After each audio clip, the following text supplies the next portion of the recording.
Hello friends, आपके अपने channel Jaiswal virtual classes में एक बार फिर आपका स्वागत है।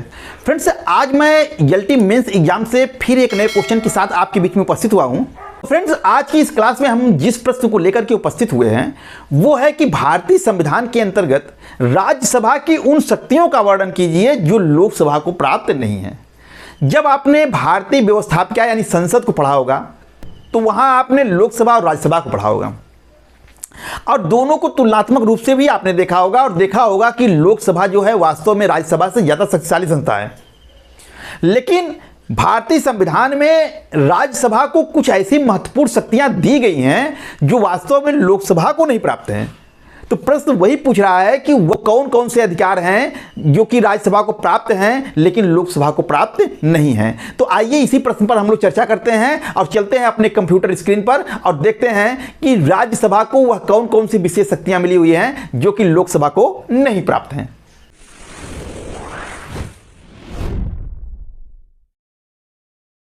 तो friends, LT mains exam answer writing technique दीर्घ उत्तरी का क्वेश्चन आज भी लिया गया है जिसके लिए कुल निर्धारित अंक हैं 12। समय रखा गया है 9 मिनट और अधिकतम शब्दों की जो सीमा है वो है 200 शब्द।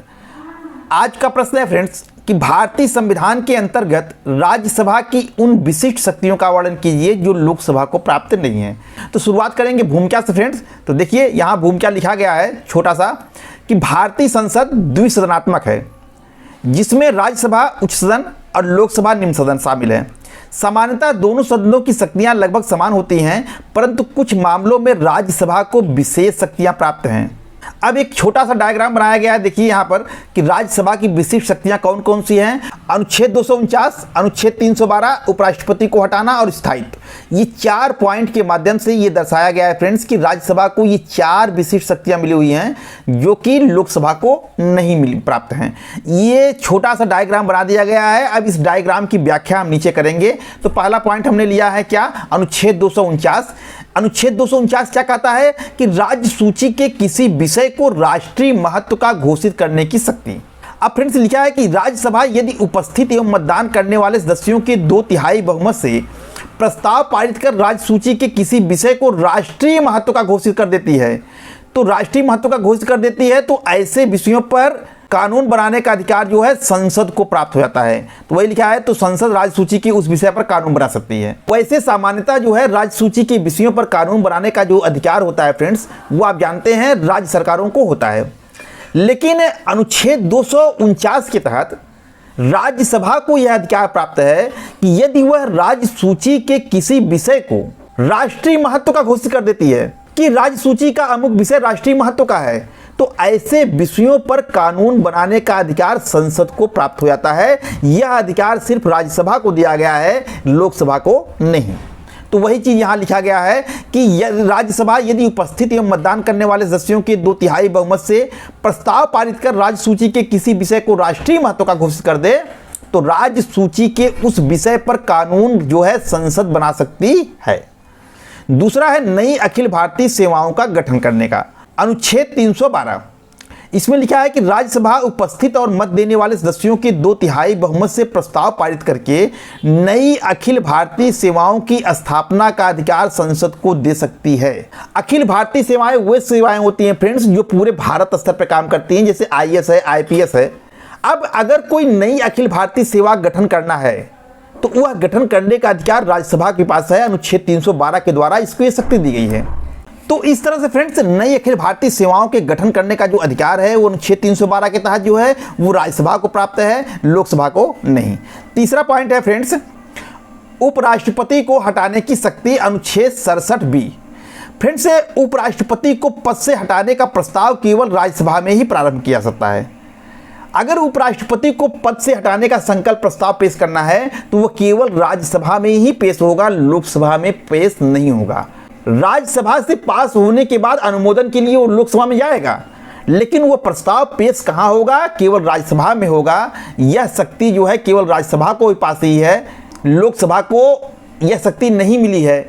यानी कि उपराष्ट्रपति को हटाने का प्रस्ताव हम लोकसभा में पेश नहीं कर सकते हैं, यह केवल जो है राज्यसभा में ही प्रारंभ किया जा सकता है, लोकसभा में नहीं। चौथा पॉइंट लिखा गया फ्रेंड्स स्थायी सदन, अनुच्छेद 83(1)। इसमें लिखा गया है कि राज्यसभा कभी भंग नहीं होती जिससे शासन में निरंतरता बनी रहती है। फ्रेंड्स, आप जानते हैं कि लोकसभा की कार्यकाल 5 साल होता है। 5 साल के बाद वो भंग हो जाएगी, उसके सारे सदस्य हट जाएंगे, फिर से चुनाव होगा और नई लोकसभा का गठन होगा। लेकिन संविधान का अनुच्छेद 83(1) जो है वो ये कहता है कि राज्यसभा एक स्थायी सदन है, वो कभी भंग ही नहीं हो सकती है। क्यों? क्योंकि उसके सारे सदस्य एक साथ रिटायर नहीं होते हैं। वो हर दूसरे साल उसके 1/3 सदस्य रिटायर होंगे और फिर नए चुनकर चले आएंगे। तो इस तरह से ये सदन जो है कभी भंग नहीं होता है। तो इसीलिए कहा जाता है कि राज्यसभा कभी भंग नहीं होती है, क्योंकि ये एक स्थायी सदन है। तो राज्यसभा एक स्थायी सदन है, जबकि लोकसभा जो है भंग हो जाती है। तो यह एक ऐसा अधिकार है अनुच्छेद 83(1) के तहत राज्यसभा को दिया गया है, जो कि लोकसभा के पास नहीं है। तो इस तरह से इन 4 पॉइंटों के माध्यम से यह स्पष्ट किया गया है कि राज्यसभा को ये विशिष्ट शक्तियां प्राप्त हैं जो कि लोकसभा को नहीं प्राप्त हैं। अब हम निष्कर्ष की तरफ बढ़ते हैं फ्रेंड्स, और देखिए यहाँ निष्कर्ष लिखा गया है कि अतः जो है राज्यसभा संघीय ढांचे की रक्षा करते हुए एक महत्वपूर्ण संवैधानिक संस्था है, जिसकी विशिष्ट शक्तियां इसे संसद का एक सशक्त एवं अनिवार्य अंग बनाती हैं। तो इस तरह से एक संतुलित और ठोस निष्कर्ष के माध्यम से इस प्रश्न को समाप्त किया जाता है। फ्रेंड्स, एक बार पूरे प्रश्न को हम एक बार फिर से देख लेते हैं। प्रश्न है फ्रेंड्स कि भारतीय संविधान के अंतर्गत राज्यसभा की उन विशिष्ट शक्तियों का वर्णन कीजिए जो लोकसभा को प्राप्त नहीं है। भूमिका है फ्रेंड्स कि भारतीय संसद द्विसदनीय है, जिसमें राज्यसभा उच्च सदन और लोकसभा निम्न सदन शामिल है। सामान्यतः दोनों सदनों की शक्तियां समान होती हैं, परंतु कुछ मामलों में राज्यसभा को विशेष शक्तियां प्राप्त है। राज्यसभा को प्राप्त विशिष्ट शक्तियों को एक छोटे से डायग्राम के माध्यम से आप देखिए नीचे यहाँ दिखा दिया गया है सबसे पहले। इसके बाद इसकी व्याख्या की गई है।